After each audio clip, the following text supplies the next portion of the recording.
Hoje vou falar do crime do Castelinho da Rua Apa.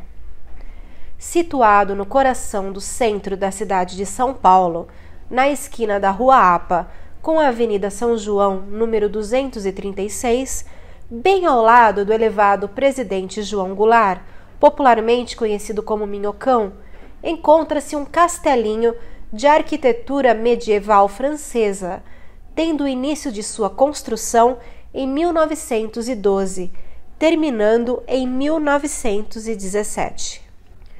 A residência era propriedade da família dos Reis, composta pelo pai, o médico Dr. Virgílio Guimarães dos Reis, Maria Cândida Guimarães dos Reis, a mãe, e os filhos Armando César dos Reis e Álvaro dos Reis. A família na época era influente na cidade, donos de vários imóveis e propriedades, entre eles o Cinema Broadway, na Avenida São João. A matriarca, Dona Maria Cândida, era uma socialite muito religiosa, o que se acentuou depois da morte de seu marido, pouco antes do crime que chocaria a sociedade paulistana nos anos 30. Seus filhos também eram muito conhecidos pela elite de São Paulo. Álvaro tinha 45 anos e era advogado e patinador. Amante das festas, mulheres e viagens, foi recordista mundial nos patins. Armando, de 43 anos, também estudou direito, mas era o oposto de seu irmão em personalidade e era também o responsável pela gestão das finanças da família. Os irmãos nunca se deram bem e, após a morte do pai, esse relacionamento ficou ainda mais complicado. Álvaro queria transformar o cinema em um ringue de patinação.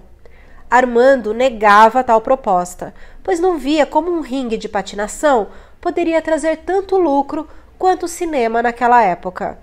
Em 1937, os irmãos tiveram uma discussão acalorada, que chegou a tal ponto de violência que um apontou uma arma para o outro.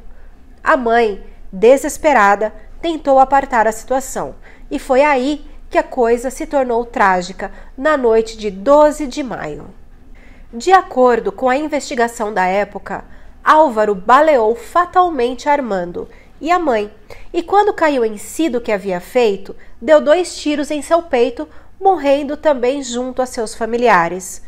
Porém, esta versão é altamente contestável e a sobrinha neta de Maria Cândida, Leda Kiel, lançou em 2015 o livro O Crime do Castelinho, Mitos e Verdades.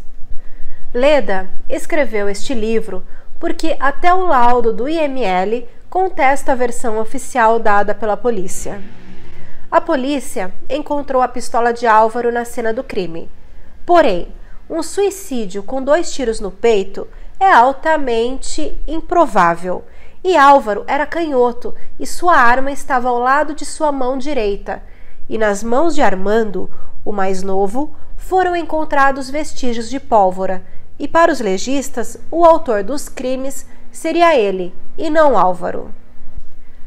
A posição dos corpos era incomum em uma cena de assassinato seguida de suicídio, pois os irmãos foram encontrados lado a lado.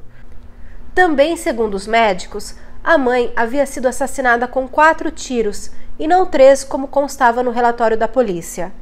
2 balas sendo de calibre diferente da pistola de Álvaro, o que poderia ser indício de haver uma 4ª ou mais pessoas, tornando o caso uma chacina encomendada. A polícia descobriu papéis e promissórias assinadas pelo filho mais velho, o que mostrava que a situação financeira da família não era das melhores, mas seus credores nunca foram localizados, e esta poderia ser mais uma motivação para este crime. E até hoje, o misterioso crime da Rua Apa segue mal esclarecido.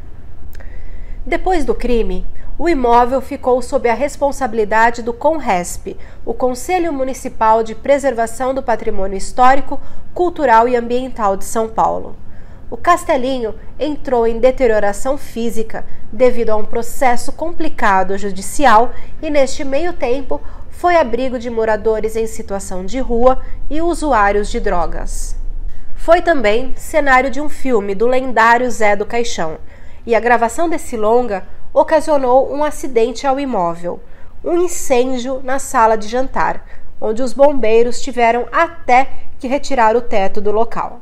Hoje, o castelinho é administrado pela ONG do Clube das Mães do Brasil e foi restaurado entre os anos de 2015 e 2017.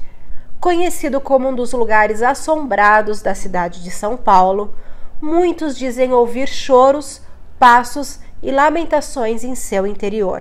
O casal Rosa e João, do Caça-Fantasmas Brasil, visitou o local em 2015, conseguindo gravar um FVE, ou Fenômeno de Voz Eletrônica, onde a voz de uma mulher fala, com forte sotaque paulistano antigo, de maneira incisiva: "Senta, senta, Rosa. Senta, Rosa, senta."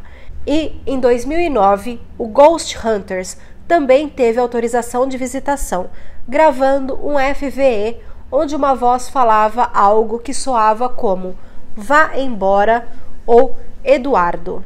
A Galera Distribuidora, a mesma produtora do filme A Menina que Matou os Pais e O Menino que Matou Meus Pais, baseados no crime de autoria de Suzanne von Richthofen e Irmãos Cravinhos, anunciou o desenvolvimento de um filme baseado no crime da Rua Apa. E também o livro Caça-Fantasmas Brasileiros dedica o capítulo 36 ao imóvel, o chamando de o lugar mais mal-assombrado do Brasil. E você? O que acha que aconteceu na noite de 12 de maio de 1937, no castelinho que fica na Rua Apa, número 236?